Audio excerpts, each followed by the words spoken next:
உபாகமம் புஸ்தகம், உபாகமம் 32 அதிகாரம் 10 வாசிக்க கேட்போம். உபாகமம் 32:10. பாழான நிலத்திலும் ஊளையிடுதலுள்ள வெறுமையான அவாந்தர வெளியிலும் அவர் அவனை கண்டுபிடித்தார். அவனை நடத்தினார். அவனை உணர்த்தினார். அவனை தமது கண்மணியை போல காத்தருளினார். அல்லேலூயா. அவர் நம்மை என்ன செய்கிறவர்? நடத்துகிற தேவன். ஆமென். ஸ்தோத்திரம். நம்மை கண்டுபிடிக்கிற தேவன். அநேக நேரம் நாம் காணாமல் போய் விடுகிறோம். ஆனால் தேவன் நம்மை கண்டுபிடித்து, நம்மை நடத்தி, நம்மை உணர்த்தி காத்தருளுகிற தேவன். அல்லேலூயா. எப்படிப்பட்ட தேவனை நம்ம வணங்குகிறோம் பார்த்தீங்களா? ஆண்டவர் எப்படிப்பட்டவராம் என்று அடுக்கடுக்காக இந்த வசனத்தில் நாம் வாசிக்க கேட்டோம். அவர் நம்மை கண்டுபிடிக்கிறார். அப்படி என்றால் அவருடைய குணம், முதலாவது அவருடைய குணம், அவர் நம்மை தேடுகிற தேவன். அல்லேலூயா. ஆதியாகமம் புஸ்தகத்தில் நமக்கு தெரியும். ஸ்தோத்திரம். ஆமென். வாசிக்க கேட்போம். 3 அதிகாரம் 9 வாசிக்கலாம். ஆண்டவர் சத்தமிட்டு கூப்பிடுகிற ஒரு வார்த்தை. ஆதியாகமம் 3:9. அப்பொழுது தேவனாகிய கர்த்தர் ஆதாமை கூப்பிட்டு, நீ எங்கே இருக்கிறாய் என்றார். நீ எங்கே இருக்கிறாய் என்றார். ஆதாமே, நீ எங்கே இருக்கிறாய்? அப்படி என்றால் தேவன் ஒரு மனிதனை தேடுகிறார். அவனை கண்டுபிடிக்கும் வரை தேடுகிறார். காணாமற் போன ஆட்டை போல அநேக நேரம் நாம் ஸ்தோத்திரம் தேவனுடைய சமூகத்தை விட்டு விலகி போகும்போது அவருடைய இருதயம் பொறுத்து கொள்ளாமல், ஐயோ எங்கே போனார்கள் என்று சொல்லி நம்மை தேடி கண்டுபிடிக்கிற தேவனை நாம் ஆராதிக்கிறோம். ஆமென். அப்போ இங்கே இஸ்ரவேலை குறித்து சொல்லப்படுகிறது. பாழான நிலத்தில், ஊளையிடுதலுள்ள வெறுமையான அவாந்தர வெளியில் தேடி கண்டுபிடிக்கிறார். கண்டுபிடித்து அவனை கரம் பிடித்து நடத்துகிறார். ஆமென். ஸ்தோத்திரம். அப்படிப்பட்ட அன்பான தெய்வத்தை நீங்களும் நான் ஆராதிக்கிறோம். ஆண்டுடைய அன்பை பொழிந்தருளுகிற ஒரு ஆராதனையாய் இந்த ஆராதனை நமக்கு மாறுவதாக. ஆமென். ஸ்தோத்திரம். ஒருவேளை நீங்கள் சில காரணங்களால் தனிமைப்பட்டு வந்திருக்கலாம். காணாமற் போன ஆட்டை போல நீங்கள் அலைந்து திரிந்து வந்திருக்கலாம். கர்த்தர் உங்களை கண்டுபிடித்து இங்கே கொண்டு வந்து உங்களை நிறுத்தி உங்களுக்கு வேண்டிய ஆகாரத்தை கொடுக்க தேவன் இங்கே வந்திருக்கிறார். நல்ல கரங்களை தட்டி, ஓ ஸ்தோத்திரம். உன்னை திருப்திப்படுத்த, உன்னை நடத்துகிறவர், உன்னை உணர்த்துகிறவர், உன்னை பாதுகாக்கிற தேவன். அல்லேலூயா. நமது தேவன் நம்மை நடத்துகிறவர்.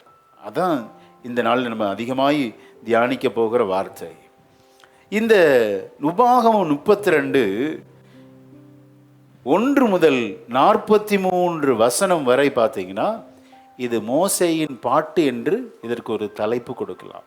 மோசே எழுதின சாங் ஆஃப் மோசஸ், மோசேயின் பாடல் இது. 1 முதல் 43 இந்த 43 நிரம்பிய மோசேயின் பாடலின் ஒரு வார்த்தையை தான் நம்ம இப்போ தியானிச்சுட்டு இருக்கிறோம். அல்லேலூயா. அப்படின்னா 43 வசனங்கள் மோசே பாட்டாக எழுதி வைத்திருக்கிறார். அல்லேலூயா. ஸ்தோத்திரம். தன்னுடைய அந்திம நாட்களில் மோசே தேவன் ஜனங்களை எப்படி நடத்தினார், இவருடைய மரணத்துக்கு அப்புறம் ஜனங்களுடைய ஃபியூச்சர் அதை ப்ரெடிக்ட் பண்ணுறாருங்க. ப்ரெடிக்ஷன். இந்த சாங்கில் பார்த்தீங்கன்னா, இந்த பாடலில் திடீரென்று தன்னுடைய காலத்திற்கு பிறகான ஒரு ப்ராஃபட்டிக் மெசேஜ் உள்ளே வருது. என்ன மெசேஜ் அப்படின்னா, வாசிக்க கேட்போம். அவர் அதற்கு முன்னமே சொல்லுகிறார். வாசிக்கலாம். 31 அதிகாரம் 27 வாசிக்கலாம். 31:27. நான் உன் கலக குணத்தையும் உன் கடின கழுத்தையும் அறிந்திருக்கிறேன். இன்று நான் இன்னும் உங்களுடன் உயிரோடு இருக்கையில் கர்த்தருக்கு விரோதமாக கலகம் பண்ணினீர்களே, என் மரணத்துக்கு பின்பு எவ்வளவு அதிகமாய் கலகம் பண்ணுவீர்கள். பார்த்தீங்களா? திடீரென்று பாடல்ல என்ன வந்துடுதுன்னா, ப்ராஃபட்டிக் வெளிப்படுது. ஆஃப்டர் மை டெத், மரணத்துக்கு பின்பு உங்களுடைய ஃபியூச்சர் டென்ஸ், எதிர்காலம் எப்படி இருக்கும் என்றால், நீங்கள் தேவனுக்கு விரோதமாய் அதிகமாய் கலகம் பண்ண போகிறீர்கள் என்று பாடல் வரிகளிலே வருகிறது. ப்ராஃபட்டிக் இருக்கணும். என்ன ப்ராஃபட்டிக்கு? ஆண்டவரை விட்டு விலகி போக போறீங்க, ஜாக்கிரதை. ஆஃப்டர் மை டெத், என்னுடைய மரணத்துக்கு பின்பாக நீங்கள் கலகம் பண்ண போகிறீர்கள், ஜாக்கிரதை என்று சொல்லி இன்னைக்கு வர்ற ஒரு பாட்டில் இருக்கா சொல்லுங்க பார்ப்போம். ஆனால் பக்தன் மோசே தன்னுடைய 43 வசனம் நிறைந்த அந்திம கால பாடல் வரிகளில் அவர் ப்ராஃபட்டிக் மெசேஜ் சொல்றார், தீர்க்க தரிசனமாக சொல்றார். நீங்கள் என்னுடைய மரணத்துக்கு பின்பு உங்களில் ஒரு சிலர் எழும்பி கலகம் பண்ணுவீர்கள், ஜாக்கிரதை அப்படிங்கிறார். ஆமென். ஒரு பாடல்னா ஆண்டவரை உயர்த்துகிறது இருக்கணும், சோத்திரம், ஆண்டவருடைய அரவணைப்பு இருக்கணும், எச்சரிப்பின் சத்தமும் இருக்க வேண்டும்.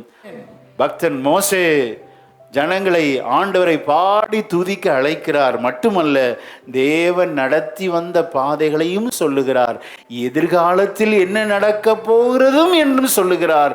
அதன் பின்பாக ஒரு சில வார்த்தைகள் சொல்லுகிறார், தேவன் இரக்கமுள்ள தேவன், அல்லேலூயா, நம்முடைய தவறுகளை மன்னிக்கிறவர் என்று சொல்லி அவருடைய இரக்க குணத்தையும் சொல்லி முடிவு பார்த்தீங்கன்னா மகிழ்ச்சியா முடிகிறாருங்க. 43ஆம் வசனத்தை வாசிங்க, எப்படி முடிக்கிறார் பாருங்க இந்த மோசே பாடல் 32-43. ஜாதிகளே, அவருடைய ஜனங்களோட கூட களிகூருங்கள். அவர் தமது ஊழியக்காரரின் இரத்தத்திற்கு பழி வாங்கி தம்முடைய சத்துருக்களுக்கு பதிலளித்து தமது தேசத்தின் மேலும் தமது ஜனங்களின் மேலும் கிருபையுள்ளவர் ஆவார். அல்லேலூயா. களிகூருங்கள் என்று சொல்லி the song of ends on joyful note. ரொம்ப சந்தோஷமா முடிக்கிறார் பாடல். சந்தோஷத்தில் ஆரம்பிக்கணும், சந்தோஷத்தில் முடிக்கணும். ஆனால் இடையிடையே எச்சரிப்புகள் மிகவும் அவசியம். ஆமென், அல்லேலூயா. என்றைக்கு நம்முடைய வாழ்க்கையில் இந்த உணர்த்தப்படுதல் அது போயிருதோ நம்ம டோட்டலாக வேஸ்ட் ஆயிரும். ஆக உணர்த்துகிற அனுபவம் நமக்கு என்ன செய்யணும் வேண்டும். அல்லேலூயா. 32:10 பாருங்க, தேவன் அவனை கண்டுபிடித்தார், அவனை நடத்தினார், அவனை உணர்த்தினார். அதற்கப்புறம் ஒரு ப்ரொடெக்ஷன் கொடுக்கிறார், காத்தருளுகிற தேவன். அல்லேலூயா. எப்படி நம்மை காத்தருளுகிறார்? கண்மணி போல காத்தருளுகிறார். ஆமென். இந்த இமை எப்படி இருக்கு பாருங்க, இந்த கருவெளியை அதில் தூசி படாமல் அப்பப்போ மூடி மறைச்சு எவ்வளோ அழகா, கண்ணு எவ்வளோ ஷார்ப்பானது, அப்படி தானே? கண்ணில் ஏதாவது தூசி விழுந்தா கூட நம்மால் வாகனத்தை ஓட்ட முடியாது. அப்போ தூசி விழாமல், எந்த ஒரு சேதம் அணுகாமல் அப்படி கண்ணு ஃப்ரெஷ்ஷாக இருக்குன்னா அதுக்கு காரணம் என்ன? அதனுடைய இமை. இமை என்ன செய்யும்? அப்பப்போ அப்படி மூடி ரெஃப்ரெஷ் பண்ணும். பார்த்துருக்குறீங்களா? அந்த கண்ணில் அந்த நீர் வற்றி போகாமல் அந்த மாய்ஸ்சர் லெவல் மெயின்டைன் பண்ணுங்க. மட்டுமல்ல, யாரும் கண்ணை தொற்ற முடியுமா? உங்கள் கண்ணை நீங்களே தொட ட்ரை பண்ணுங்க. கண் இமை என்ன செஞ்சிடும்? உடனே இருக்க முடியும். எவ்வளோ அழகா பாதுகாக்கிறது. நான் விசுவாசிக்கிறேன், உங்களை யாரும் தொடமாட்டார். அல்லேலூயா. உங்களை தொடுவதற்கு இந்த உலகத்தில் ஒருவருக்கும் அதிகாரம் இல்லை. ஏனென்றால் கண்மணி போல காத்தருளுகிற தேவன் நமக்கு இருக்கிறார். நல்ல கரங்களை தட்டி, எந்த பிள்ளி சூனியமோ, எந்த மனிதனுடைய சூழ்ச்சிகளோ, உனக்கு விரோதமாய் உருவாக்கப்படுகிற எல்லா ஆயுதங்களும் வாய்க்காதே போகும். ஆமென். ஆக நமது தேவன் நம்மை எப்படி பாதுகாக்கிறார்? கண்மணியை போல பாதுகாக்கிறார். ஆமென். அப்போ எவ்வளோ இருக்கு பாருங்க. நம்மை நடத்துகிறார், உணர்த்துகிறார், ஸ்தோத்திரம், கண்டுபிடிக்கிறார், நம்மை காத்தருளுகிற தேவன். ஒரு சிலர் மாந்திரிகத்தை குறித்து நீங்கள் சங்கடப்பட்டு வந்திருக்கலாம். இந்த மந்திரம் என்ன பண்ணுமோ? கர்த்தருக்கு பயப்படுகிற பயத்தை விட எந்த பயம் அதிகமாக இருக்குது?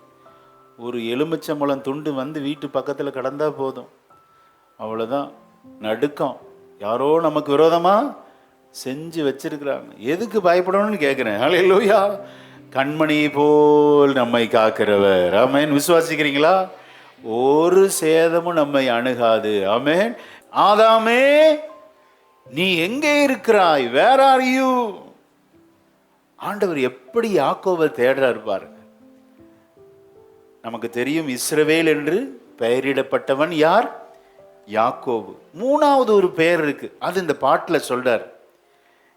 யாக்கோபு எல்லாருக்கும் தெரியும், ஏமாற்றுகிறவன். இஸ்ரவேல் என்றால் தேவனின் இளவரசன். ஒரு தந்திரசாலி, ஏமாத்துக்கார தேவனின் இளவரசனாக மாற்றுகிறார். எப்பொழுது? அந்த நதி அண்டையிலே ஜெபிக்கிற போது. ஆமென். போராடி ஜெபித்தா நம்முடைய குணங்கள் எல்லாம் மாறும். விசுவாசிக்கிறீங்களா? ஏன் குணப்படலை, ஏன் குணம் மாறலை? போராடி ஜெபிக்கிறது இல்லை, அழுது ஜெபிக்கிறது இல்லை. அழுது ஜெபிக்கும் போது, போராடி ஜெபிக்கும் போது எத்தனை பொல்லாத குணங்களையும் ஆண்டவர் மாற்றி தேவனின் இளவரசனாகவே தெரிந்து கொள்ளுகிறார். அல்லேலூயா. இன்னும் ஆண்டவர் இஸ்ரவேலை பூரணப்படுத்துகிறார். நெக்ஸ்ட் லெவலுக்கு கூட்டிட்டு போறார். அடுத்து அவனுக்கு ஒரு பெயர் என்ன அப்படின்னா, வாசிங்க, இதே அதிகாரத்தில் சொல்றாரு. 15ஆம் வசனத்தை வாசிக்கலாம். 15ஆம் வசனம். யெஷூரன் யெஷூரன் கொழுத்து போய் உதைத்தான். பாத்தீங்களா? யெஷூரன் என்று இஸ்ரவேலுக்கு இன்னொரு பெயர் இருக்கிறது. யாக்கோபு என்றால் அவன் ஏமாற்றுக்காரன், தந்திரக்காரன். சோத்திரம், ஆமென். ஏமாற்றி பறிக்கிறவன் என்று அர்த்தம். இஸ்ரவேல் என்றால் அவன் தேவனின் இளவரசன். ஆக ஏமாற்றுக்காரனாய் இருந்த, ஆமென், வெறுங்கையாய் புறம்பட்டு போன அந்த ஏமாற்றுக்காரனை திரும்பி வரும்போது தேவனின் இளவரசனாக மாற்றி 2 பரிவாரங்களோடு திரும்பி வருகிறான். அல்லேலூயா. ஆண்டவர் இதுவும் போதாதுன்னு சொல்லி ஆண்டவர் இஸ்ரவேலை எப்படி ஆசீர்வதிக்கிறார்? யெஷூரன். யெஷூரன் என்ன அப்படின்னா, செல்லமாக கூப்பிடுறார் ஆண்டவர். செல்ல பெயர் தான் என்னது? நம்ம எல்லாருக்கும் வீட்டில் என்ன இருக்கு? ஒரு செல்ல பெயர் இருக்கா இல்லையா? அம்மா அப்பா அல்லது ஃப்ரெண்ட்ஸில் ஒரு நிக்நேம் வச்சிருப்பாங்க, ஒரு செல்ல பெயர். ஆண்டவரும் பார்த்தீங்கன்னா இங்கே இஸ்ரவேலை செல்லமாக கூப்பிடாரு, யெஷூரன். ஆமென். அப்படின்னா அப்ரைட் ஒன்.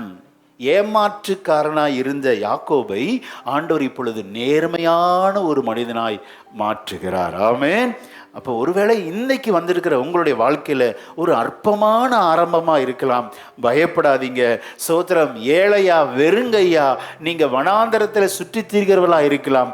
யாக்கோபை தேவனின் இளவரசனாய் மாற்றி ஒரு பூரணத்துக்கு நேராக அழைத்து சென்ற அதே தேவன் இன்றைக்கு காரணம்பேட்டை சபையில் வந்திருக்கிறார். ஓ அற்பமாய் இருக்கிற உன் ஆரம்பத்தை ஆண்டவர் பூரணத்துக்கு நேராய், வனாந்தரத்தில் இருக்கிற உன்னை ஆண்டவர் தேடி கண்டுபிடித்து உன்னை உணர்த்தி நடத்தி உன்னை பாதுகாத்து ஒரு பூரணத்துக்கு நேராய் உன்னை அழைத்து செல்லுகிறவர். நல்ல கரங்களை தட்டி கர்த்தருக்கு மகிமை செலுத்துவோமா? ஹல்லேலூயா, ஹல்லேலூயா. அவர் அற்பமாய் இருக்கிறவைகளை தெரிந்து கொள்ளுகிற தேவன். ஆமென். வெறுங்கையாய் இருந்த யாக்கோபை ஆண்டவர் தேவனின் இளவரசனாய் மாற்றி அவன் ஒரு செல்ல பெயர் வைக்கிறார். என்ன பெயர்? யெஷூரன். ஆமென். அதற்கு அர்த்தம் என்னன்னா, அப்ரைட் ஒன், நேர்மையானவன், நல்ல பண்புள்ளவன் என்று ஆண்டவர் எப்படி மாற்றுகிறார் பாருங்க. ஒரு பாடலை மோசே பாடும்போது இந்த யாக்கோபுடைய பிகினிங்கை சொல்லி அவனுடைய மிடில் நடும் மையத்தை சொல்லி முடிக்கும்போது அவனுடைய ஃபியூச்சரை சொல்லி முடிக்கிறார். எத்தனை அற்புதமான பாடல் இந்த மோசேயின் பாடல். ஆமென். அல்லேலூயா. அதுக்கு முந்தின வசனம், முந்தின அதிகாரம் 31ஆம் அதிகாரத்தின் கடைசி வசனத்தை வாசிக்கலாம். கடைசி வசனத்தை. இஸ்ரவேல் சபையார் எல்லாரும் கேட்கும்படி மோசே இந்த பாட்டின் வார்த்தைகள் முடியும் வரையும் சொன்னான். 43 வசனம் முடியும் வரை எல்லாருடைய செவிகளும் கேட்கும்படி சத்தமா சொல்றார். யோசுவாட்டையும் சொல்றார், நீ வாசி அப்படிங்கிறார். 44ஆம் வசனத்தை வாசிக்கலாம். 32-44. மோசேயும் நூனின் குமாரனாகிய யோசுவாவும் வந்து இந்த பாட்டின் வார்த்தைகளை எல்லாம் ஜனங்கள் கேட்கத்தக்கதாக சொன்னார். ஜனங்கள் கேட்க, அடுத்த தலைவனுக்கும் சொல்றாரு, நீ இத சொல்லிக்கிட்டே இருக்கணும் மோசே, இந்த பாடலை பாடிக்கொண்டே இரு என்று சொல்லி. கவனிங்க, இது உணர்த்துகிற பாடல். அவங்களுடைய பிகினிங் என்ன, அவங்களுடைய தொடக்கம் என்ன, இப்போ ஆண்டவர் என்ன பண்ணிட்டு இருக்கிறாரு, எதிர்காலம் எப்படி இருக்கும், தேவன் எப்படி இரக்கமுள்ளவராய் இருக்கிறார்.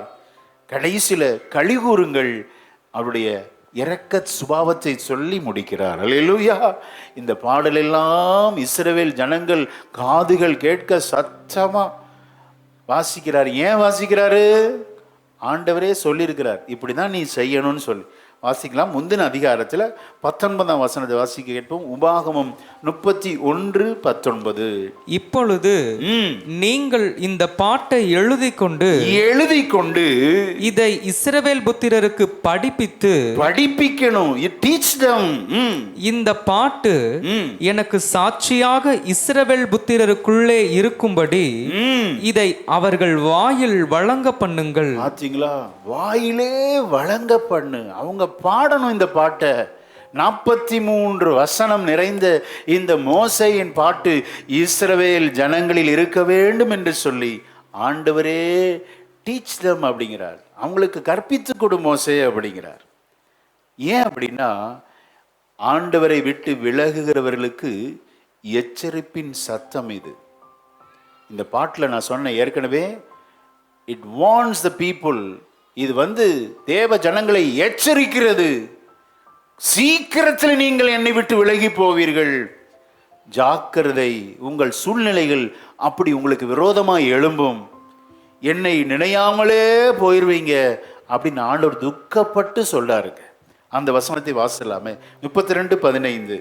யெஷூரன் கொழுத்து போய் உதைத்தான், கொழுத்து ஸ்தூலித்து நினம் துண்ணின போது தன்னை உண்டாக்கின தேவனை விட்டு தன் ரட்சிப்பின் கண்மலையை அசட்டை பண்ணினான்.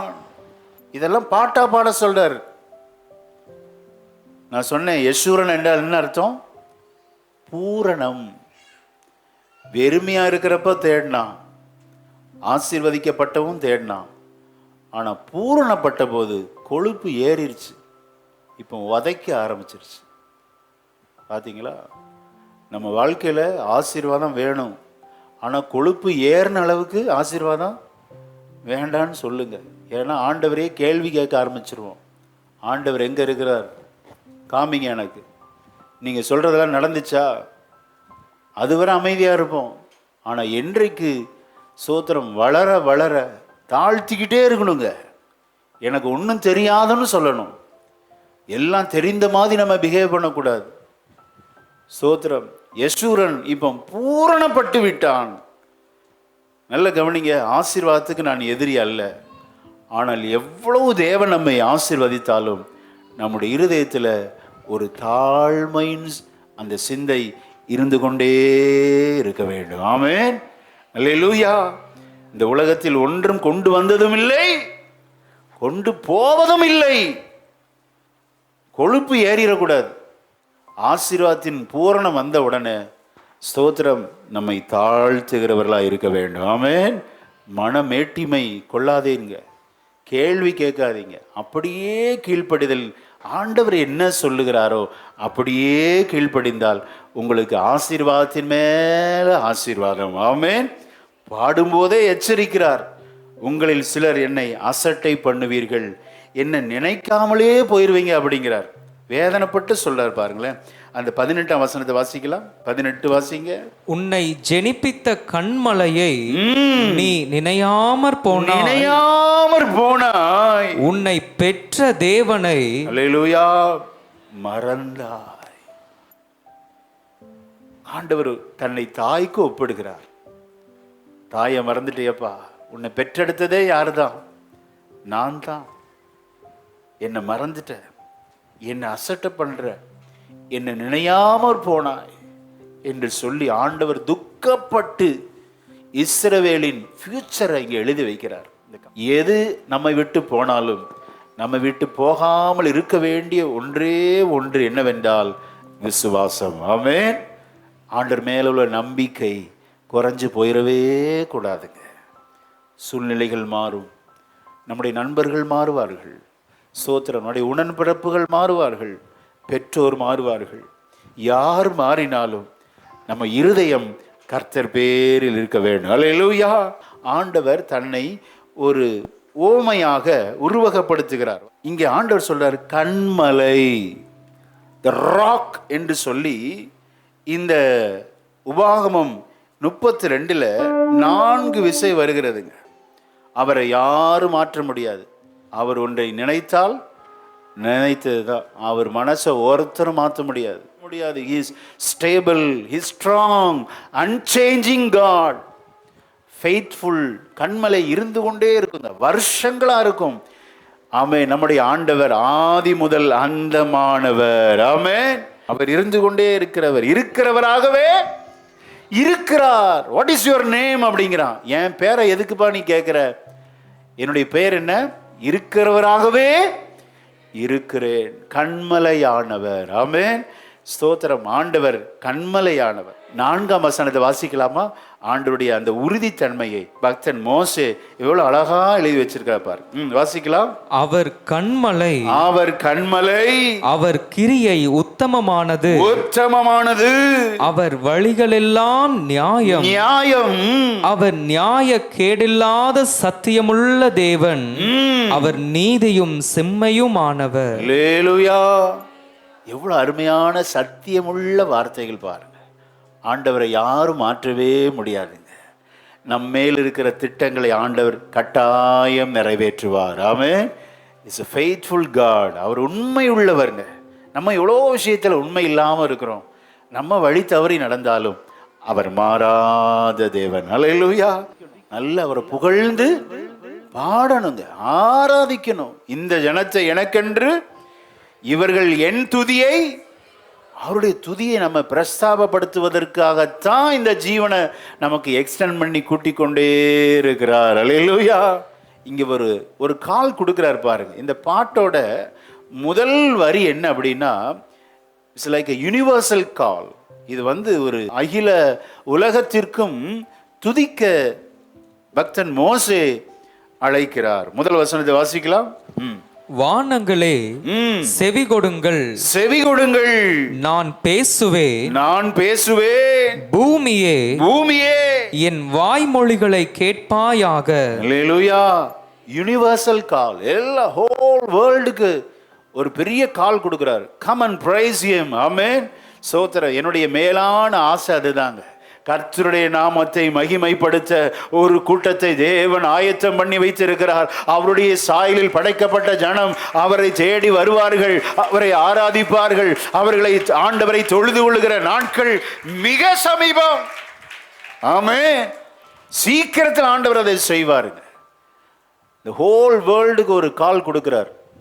வானங்களே செவி கொடுங்கள் அப்படிங்கிறார் பார். சொல்லிட்டு சொல்றாரு.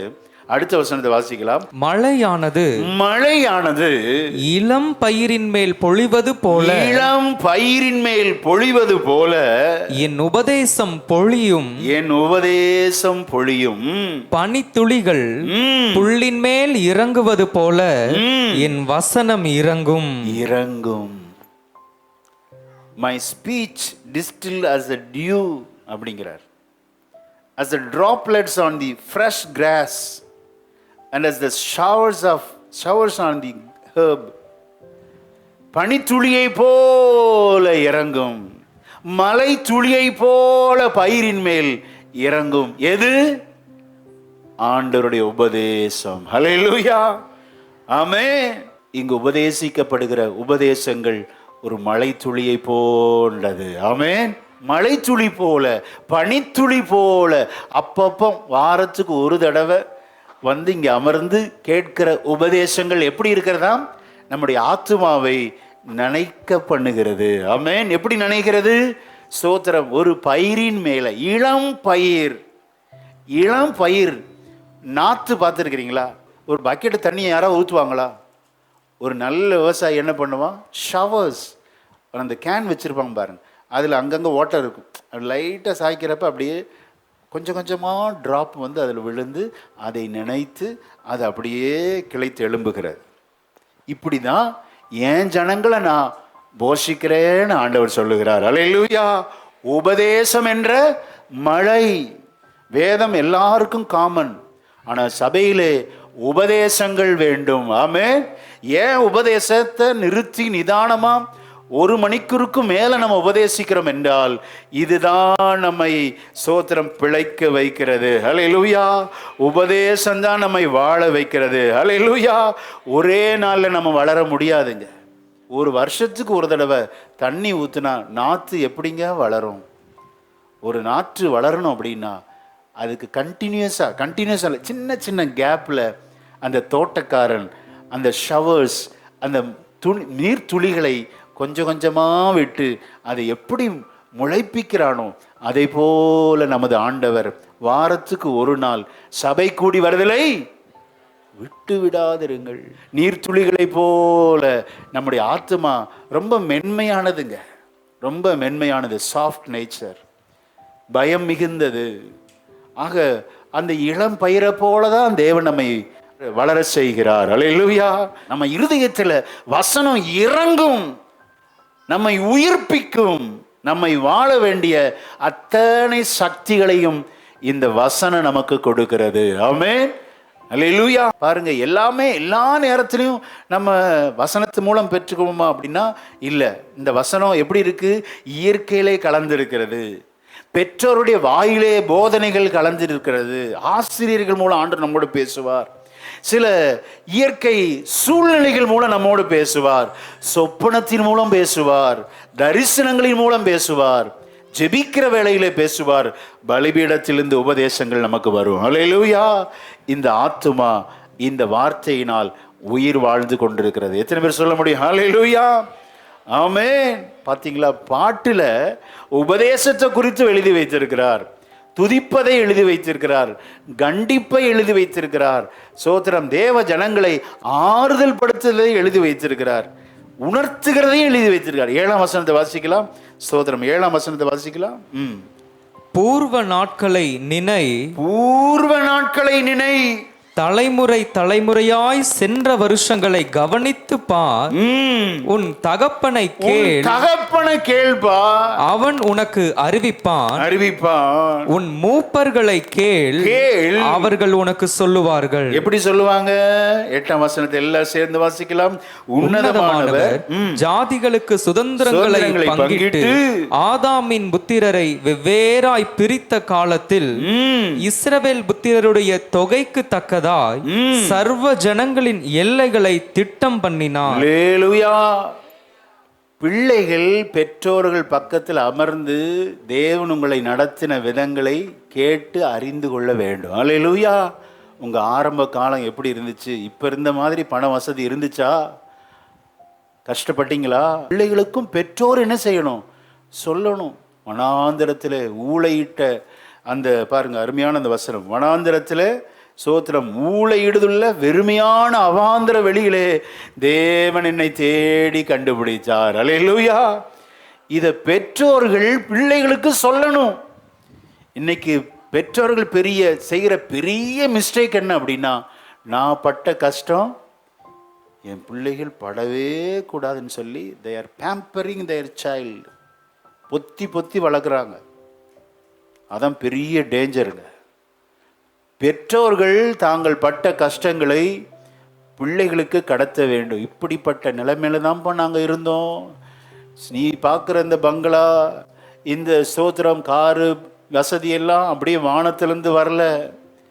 அப்பா அம்மா பட்ட கஷ்டங்கள் ஆண்டவர் அதை ஆசீர்வதித்திருக்கிறார். அல்லேலூயா. கர்த்தருடைய ஆசீர்வாதமே ஐஸ்வர்யத்தை ஆண்டவர் எங்களை ஆசீர்வதிச்சனால தான் இந்த வசதி வாய்ப்புகள் என்று சொல்லி பெற்றோர்களும் சொல்லி கொடுக்கணும், பிள்ளைகளும். ஆமீன். வயதான உங்க பெற்றோர் அருகிலே இருந்து தேவன் உங்களை, அப்பா அம்மாவை, தாத்தா பாட்டியை ஆண்டவர் நடத்தி வந்த வழிகளை ஆமீன் கேட்டு அறிந்து கொள்ள வேண்டும். ஆமீன். ஒரு பாடல் வரியில என்னெல்லாம் இருக்கு பாத்தீங்களா? உன் பூர்வ காலத்தை நினை, உங்க அப்பாவை போய் கேளு, மூப்பர்களை கேளு, நான் உன்னை நடத்தி வந்த விதங்கள். ஆமென். வனாந்திரத்துல 40 வருஷம் எந்த விதைக்கல, அறுவடை செய்யவில்லை, குடோன் இல்லை. ஆனாலும் 40 வருஷம் தினந்தோறும் உங்கள் முற்பிதாக்களை போஷித்த தேவன் நானாகவே இருக்கிறேன். நானே உங்களை நடத்துகிறவர், கண்டுபிடிக்கிறவர், உணர்த்துகிறவர், உங்களை ஆசீர்வதிக்கிறவர், உங்களை பாதுகாக்கிறவர் கர்த்தர். அல்லேலூயா. எப்படி சொல்லி கொடுக்குறாரு பாருங்க மோசேக்கு. இந்த பாடலை எத்தனை பேர் பாடினாங்கன்னு தெரியல. மோசேக்கும் லீடர், நெக்ஸ்ட் லீடர் யோசுவாவுக்கும் சொல்லார் ஆண்டவர், இந்த பாட்டு இஸ்ரவேல் ஜனங்களின் வாயில் இருப்பதாக இருக்கணுங்கிறார். ஏன் அப்படின்னா இந்த பாட்டு நியாய தீர்ப்பின் நாட்களில் எழுந்து சாட்சி சொல்லுமா. என்ன சாட்சி சொல்லும்? உனக்கு தெரியாது, நீ சொல்லவே முடியாது. உங்க அப்பா இருந்தது உனக்கு தெரியும், உன் தாத்தா இருந்தது உனக்கு தெரியும், நீ இப்ப எப்படி இருக்கிற அப்படின்னு சொல்லி இந்த சாட்சி நியாய தீர்ப்பின் நாட்களிலே ஒரு சாட்சியா எழும்புவதற்காகவே இந்த பாடலை ஆண்டவர் மோசே எழுத சொல்லியிருக்கிறார். வாசிக்க கேட்போம். முந்தின அதிகாரம் 31ஆம் அதிகாரம் 21ஆம் வசனத்தை வாசிக்கலாம். அநேக தீங்குகளும் இக்கட்டுகளும் அவர்களை தொடரும் அவர்கள் சந்ததியாரின் வாயில் மறந்து போகாதிருக்கும் இந்த பாட்டே அவர்களுக்கு விரோதமான சாட்சி பகரும். பாத்தீங்களா? இதே பாட்டு அவர்களுக்கு அகைன்ஸ்டா டெஸ்டிஃபை பண்ணுங்க, சாட்சி அளிக்கும். தெரியாதுன்னு சொல்ல முடியாது. பிள்ளைகள் பேர பிள்ளைகள்கிட்ட சொல்லி கொடுக்கணும். அப்ப பூர்வ நாட்களை நினைக்க வேண்டும். தேவன் நம்மை நடத்தி வந்த வழிகளை நாம் நினைக்க வேண்டும். அதை பிள்ளைகளுக்கு கடத்த வேண்டும்.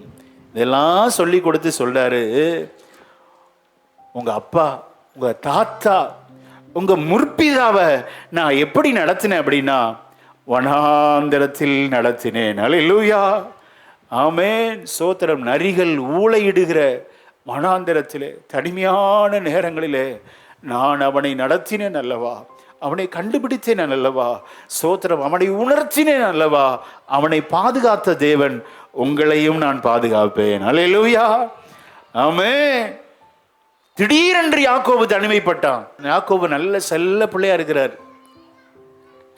திடீரென்று ஒரு பயிற்றம்குள் சேஷ்டபுத்திர பாகம் ஏமாற்றினதுனால, ஸ்தோத்திரம், ஏமாற்றப்பட்டதுனால, ஸ்தோத்திரம், இவன் என்ன செய்கிறான் அப்படின்னா அந்த தகப்பன் வீட்டை விட்டு தாயால் துரத்தப்பட்டான்.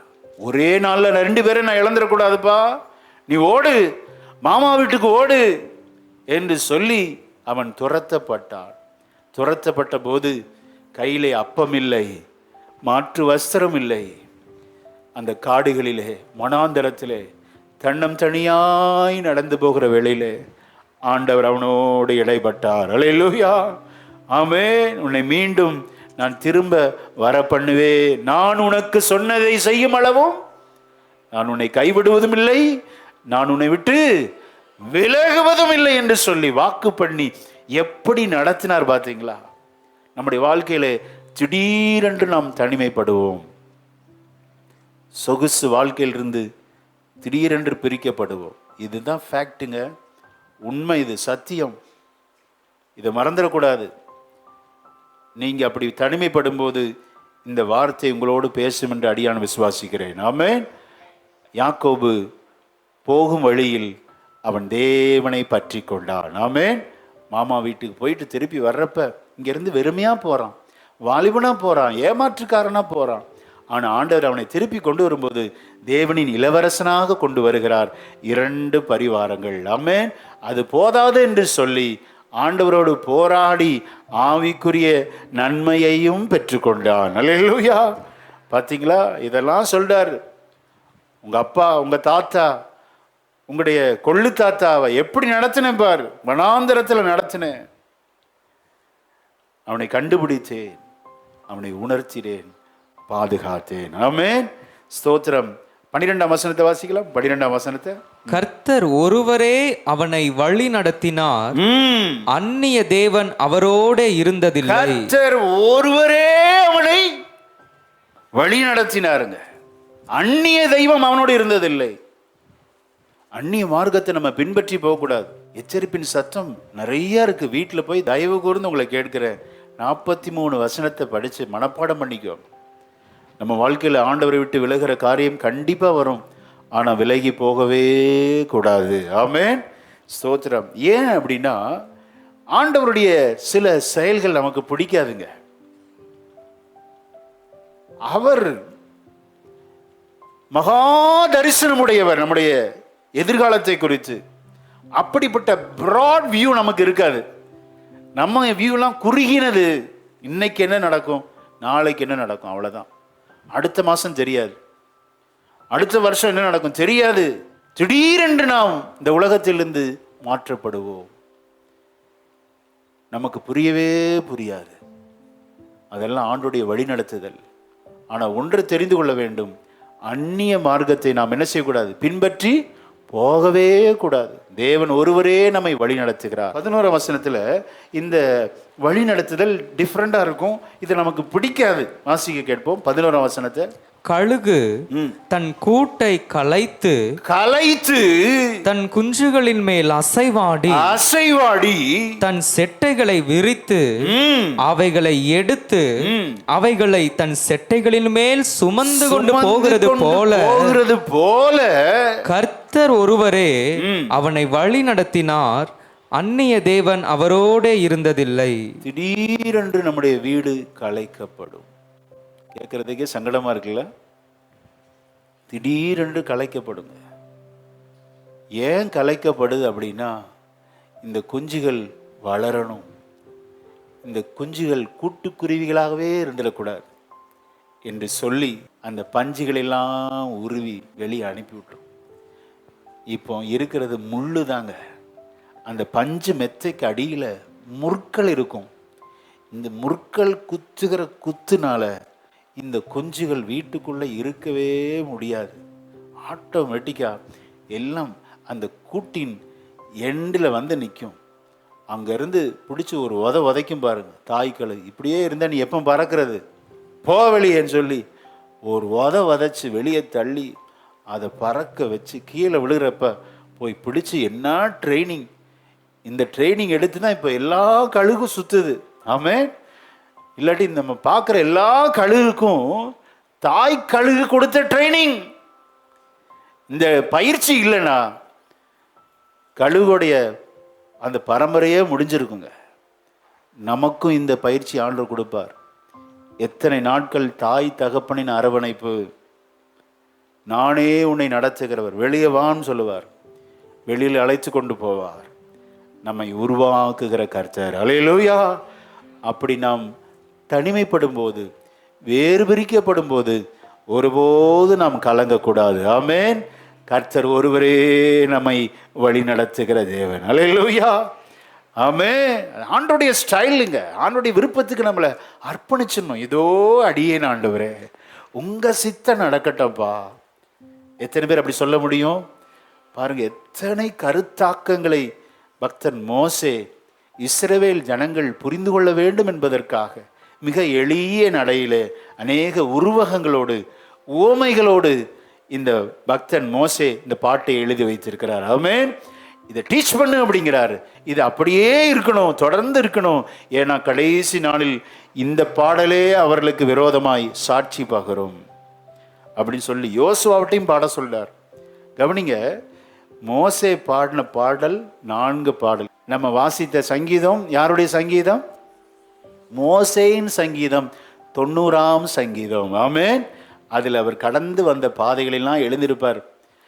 பலத்தின் மிகுதியினால் 80 வருஷம் போதும் ஆண்டவரே, அதுக்கு மேலே ஒரே சஞ்சலம் வருத்தம்.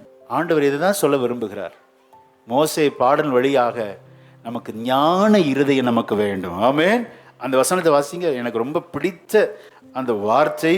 இந்த காலவேளையில் ஆவியான நம்மோடு பேசுகிற அருமையான 90ஆம் சங்கீத ஞான இருதயத்தை கேட்கிறார் பாருங்க. நாட்களை என்னும் அறிவை எங்களுக்கு போதித்தருளும். என்ன அருமையான மெசேஜ் பார்த்தீங்களா? தன்னுடைய வயோதிப நாட்களிலே பக்தன் மோசே எழுதி வைத்த சங்கீதம் தான் 90ஆம் சங்கீதம். அப்படி சொல்லிட்டு சொல்றாரு. இதுல இன்னும் அருமையான ஒரு வார்த்தை இருக்கிறது. வாசிக்கலாம். 9ஆம் வசனத்தை வாசிக்கலாம். 9ஆம் வசனம். எங்கள் நாட்கள் எல்லாம் உமது கோபத்தால் போய்விட்டது. உம்முடைய கோபத்தால போயிருச்சு ஆண்டவரே. ஒரு கதையை போல் எங்கள் வருஷங்களை கழித்து போட்டோம். இப்ப திரும்பி பார்த்தாலும் சைல்ட்ஹுட் டே, அப்புறம் நம்முடைய கல்லூரி வாழ்க்கை, குடும்ப வாழ்க்கையெல்லாம் ஓடிருச்சு பாருங்க. ஃபாஸ்டா போயிடுச்சுங்க. இன்னும் ஃபியூ இயர்ஸ்லாம் சொல்லலை. நம்ம பர்த்டேவை எப்படி கொண்டாடுறோம்? வருஷங்களாக கொண்டாடுறோம். யாராவது நாட்களை வச்சு கொண்டாடினா பிடிக்குமா? பிடிக்காது. இன்னும் நிறைய நல்லது, நிறைய வாழணும், நீடூழி வாழணும், அப்படி உங்களை ஆசீர்வதிக்கிறேன். ஆனால் பக்தன் மோசே வயது முதிர்ந்த நாட்களில் அவர் சொல்றாரு, ஸ்தோத்திரம், நாட்களை எண்ணும் அறிவை எங்களுக்கு போதித்தருளும், ஞான இருதயத்தை தாங்கப்பா. எங்கள் நாட்கள் எல்லாம் ஒரு கதையை போல போயிடுச்சு அப்படிங்கிறார். ஆக பக்தன் மோசே எழுதின இந்த பாடல் ரிமெம்பரன்ஸ், அதாவது ஞாபகப்படுத்தி எழுதுகிறார். தன்னுடைய நாட்கள் எல்லாம் ஞாபகப்படுத்தி எழுதுகிறார். இப்போ நம்ம தியானித்து கொண்டிருக்கிற உபாகமம் 32 எதை குறிக்கிறதுனா, ஒரு வார்னிங் சாங்ஸ், உள்ளே அநேக எச்சரிப்புகள் இருக்கிறது. அதை நான் சுட்டி காட்டல, உங்களுக்கு ஆறுதலான வார்த்தை மட்டும்தான் நான் சுட்டி காட்டிருக்கிறேன். கவனிங்க, ஒரு வார்னிங் சாங். இது ரிமெம்பரன்ஸ் சாங் 90. இன்னொரு சாங் இருக்கு, வாசிங்க. யாத்திராகம் 15:1. மோசேயும் இஸ்ரவேல் புத்திரரும் கர்த்தரை புகழ்ந்து பாடின பாட்டு, கர்த்தரை பாடுவே, அவர் மகிமையாய் வெற்றி சிறந்தார், குதிரையையும் குதிரை வீரனையும் கடலிலே தள்ளினார். கர்த்தர் என் பெலனும் என் கீதமுமானவர், அவர் எனக்கு இரட்சிப்புமானவர், அவரே என் தேவன், அவருக்கு வாசஸ்தலத்தை ஆயத்தம் பண்ணுவேன், அவரே என் தகப்பனுடைய தேவன், அவரை உயர்த்துவேன். இதுதான் முதலாவது பாடின பாடல். நம்ம தியானித்துக் கொண்டிருக்கிற அந்த 32ஆம் அதிகாரம் ஸ்தோத்திரம் இடைப்பட்ட நாட்களிலே எச்சரிப்பு சொல்லி பாடுகிறார்.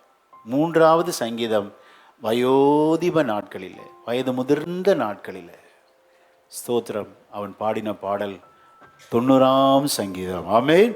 இந்த 3 பாடல்ல ஒரு பாட்டை எடுத்து பரலோகம் பாடுதான். ஆச்சரியமா இருக்குல்ல? மோசே எழுதின பாடலை பரலோகம் பாடுதான். பரலோகத்தில் அப்படி ஆடி பாடி ஆண்டவரை ஆராதிக்கிறார்கள். மோசேயின் பாட்டு நான் சொல்ல, வாசிங்க. வெளிப்படுத்தின விசேஷம் 15:3 வாசிக்கலாம். 15:3. தேவனுடைய ஊழியக்காரனாகிய மோசேயின் பாட்டையும் ஆட்டுக்குட்டியானவருடைய பாட்டையும் பாடி, சர்வ வல்லமையுள்ள தேவனாகிய கர்த்தாவே, தேவரீருடைய கிரியைகள் மகத்துவமும் ஆச்சரியமுமானவைகள், பரிசுத்தவான்களின் ராஜாவே, தேவரீருடைய வழிகள் நீதியும் சத்தியமுமானவைகள். அல்லேலூயா. மோசேயின் பாட்டை பரலோகம் பாடுதுன்னா, நீங்களும் நானும் கம்போஸ் பண்ணா பரலோகம் பாடுமா? பெரிய கேள்வி பார்த்தீங்களா நமக்கு? நான் யோசித்து பார்த்தேன், இந்த 3 பாட்டில் எந்த பாட்டை பாடியிருப்பாங்க? கண்டிப்பா எச்சரிப்பின் நம்ம இப்ப தியானித்து கொண்டிருக்கிற இந்த உபாகமம் 32 பாடியிருக்க வாய்ப்பே இல்லை. எச்சரிப்பு எதுக்குங்க? பரலோகத்தில் பூரணமானவனதை எடுத்துக்கொள்ளப்படுவார்கள்.